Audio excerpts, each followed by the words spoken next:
One rush decision can affect your whole family. As per Shiz.Broker, a rush decision can affect your whole family in every aspect in your lives. That's also same in doing design, building construction, or purchasing properties or condos. In choosing properties or condos, this is the framework we tell to our clients, the PIC strategy. First, position. Where is it located relative to money flow? Near business district, near transport hubs, near future infrastructure.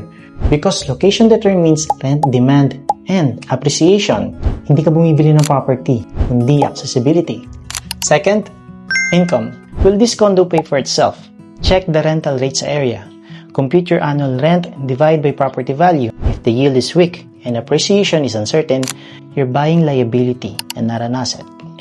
Third, credibility. Who is the developer? Do they deliver on time? How's their turnover quality? How's property management? A bad developer can destroy resale value, even in a good location.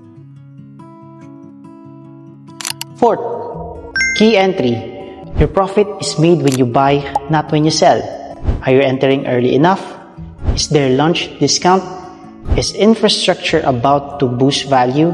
Timing plus entry price determines upside. So before you rush, run it through PIC strategy.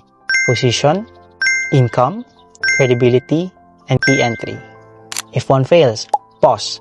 Because smart property buying is strategy, not emotion.